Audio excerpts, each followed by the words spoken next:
Number 9. Operation Whitecoat. Between 1954 and 1973, the U.S. Army carried out a top-secret biomedical research program called Operation Whitecoat. The operation aimed to test vaccines against biological weapons on soldiers. Most of the volunteers who participated were medics in training, and they were all conscientious objectors, meaning they claimed that they had a right not to participate in war based on their religion or belief system. They chose to join the program as an alternative to possibly going to war. More than 2,300 participants were members of the Seventh-day Adventist Church. These devout soldiers took the commandment, "Thou shalt not kill," seriously enough to willingly become guinea pigs for the experiments. Others chose to volunteer as a way to stay out of Vietnam. What would you choose? The participants were infected with dangerous bacteria, including tularemia, also known as rabbit fever and Q fever. Both diseases come with severe symptoms and were among experts' top choices for pathogens that they thought an enemy might try to use to infect American troops. Nobody died during Operation Whitecoat, but volunteers reported feeling very sick with fevers, chills, and severe body aches. As unethical as the program might sound, it helped to create vaccines that are still in use to this day. And all the test subjects gave what's called informed consent. In other words, they knew what they were signing up for and were allowed to consult outside sources, including clergy and doctors. You may be surprised to learn that the U.S. Army Medical Research Institute of Infectious Diseases, USAMRIID, and civilian research centers still perform tests on human subjects. After all, there's no way to know if a medication or vaccine will work without testing it out on people first. Number 8. Plutonium experiments on humans. When scientists began experimenting with radioactive elements like plutonium, polonium, and uranium as part of the Manhattan Project, they didn't know what the possible health effects on humans were. And by 1944, they realized it was crucial to find out. The following year, scientists injected plutonium into a car accident victim in Oak Ridge, Tennessee. Their goal was to see how long it took for the person's body to get rid of the substance. Similar experiments followed, and they were carried out in strict secrecy. Altogether, 18 patients were injected with plutonium, 6 with uranium, 5 with polonium, and 1 or more with americium, according to the Atomic Heritage Foundation. The experiments took place at hospitals in Oak Ridge, Tennessee, Rochester, New York, Chicago, and San Francisco.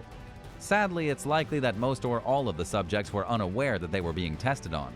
The program lasted until mid-1947, but information about the tests did not become publicly available until 1995, when they were published courtesy of the U.S. Department of Energy. In hindsight, many modern experts question the effectiveness of the experiments, which lacked consistency and follow-up research. Not to mention there are numerous ethical concerns surrounding a project that involved injecting radioactive substances into humans. These drastic lengths exemplify the high level of paranoia that plagued the government and civilians at large during the Cold War. People were terrified of the possibility of nuclear war.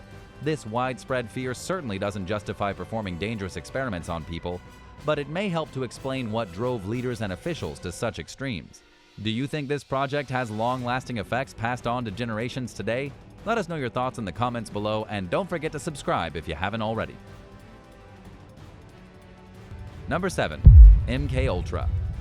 The American government was rife with paranoia during the Cold War. So much so that the Central Intelligence Agency, CIA, became convinced that communists had developed a secret drug or technique for controlling people's minds. Officials believed that Soviet, Chinese, and North Korean agents were using the alleged weapon to brainwash American prisoners of war. This obsessive fear prompted the CIA to launch its own search for a mind-control drug, which it hoped to use on Soviet bloc enemies.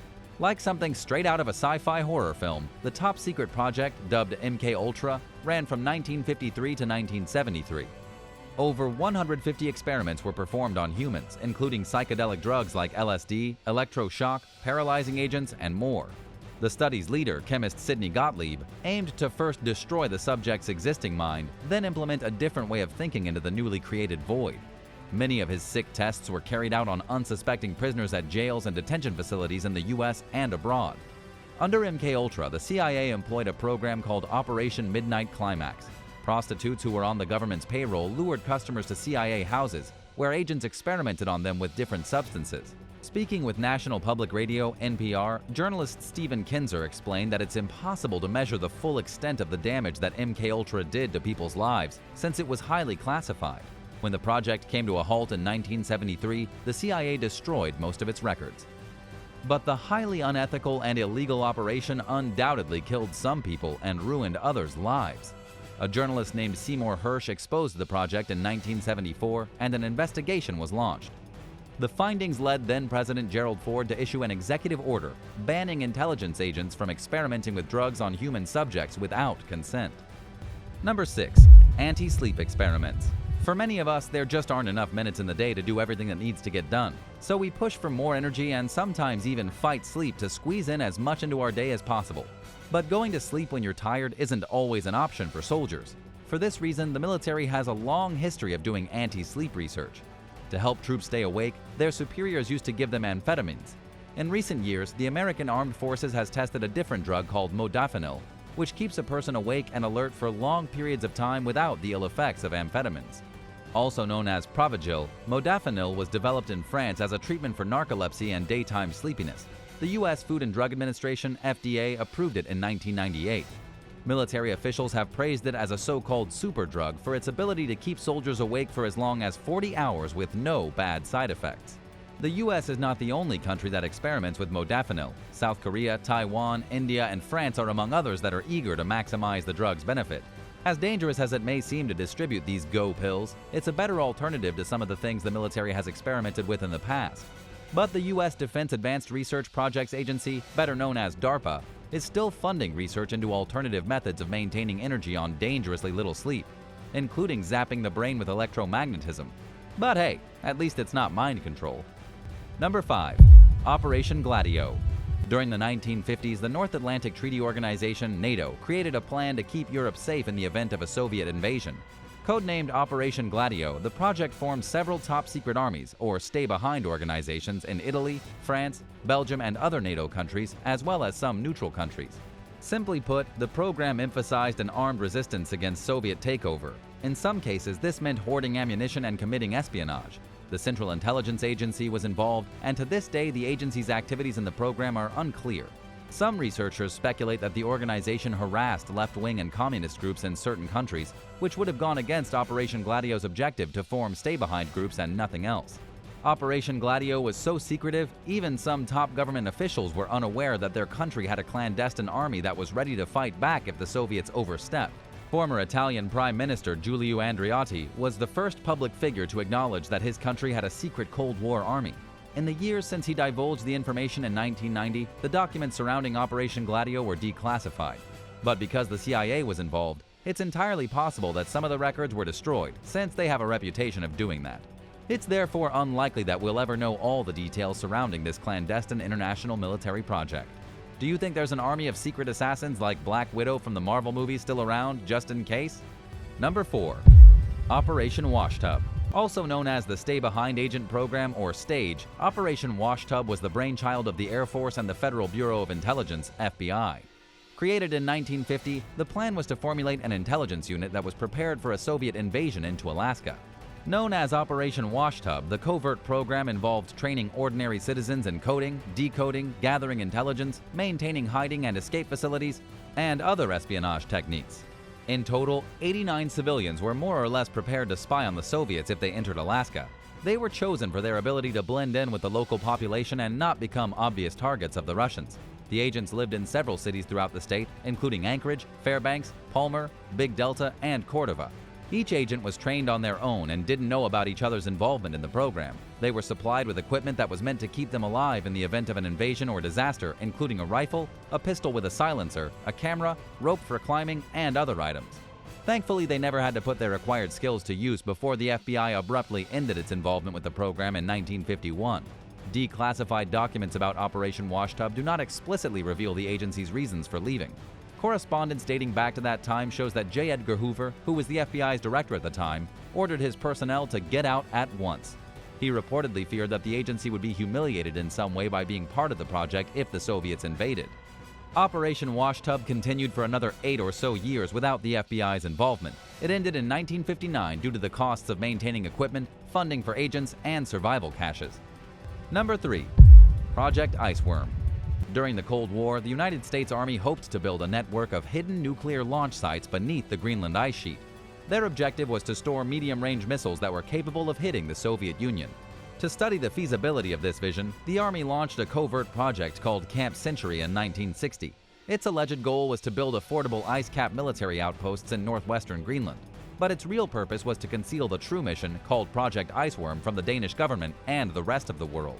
A team of engineers dug 21 trenches with arched roofs and filled them with pre-made buildings. Spanning 1.9 miles, 3.1 kilometers, they built tunnels that basically led to an underground city that had a hospital, theater, shop, and even a church. Around 200 people lived in the subterranean settlement. Ice core samples showed that the glacier was traveling much faster than anyone had realized, and it was squeezing the tracks that carried the missile train. Within 2 years, it would destroy the tunnels and stations. The site was evacuated in 1965 and the project was officially canceled. But a 2016 study showed that if the waste isn't cleaned up, it'll start to leak into the surrounding environment by the year 2100. Please, do something and save the planet. Number 2. Soviet cruiser Murmansk. The Murmansk was a Soviet cruiser or warship that was built during the early 1950s. In 1994, the ship was sold to India for scrapping, and plans were made to tow it there from the Arctic Ocean. Shortly after leaving its point of origin in Norway, the cable of the tugboat that was towing the nearly 40-year-old vessel snapped. The Murmansk sank near the small Norwegian town of Sørvær.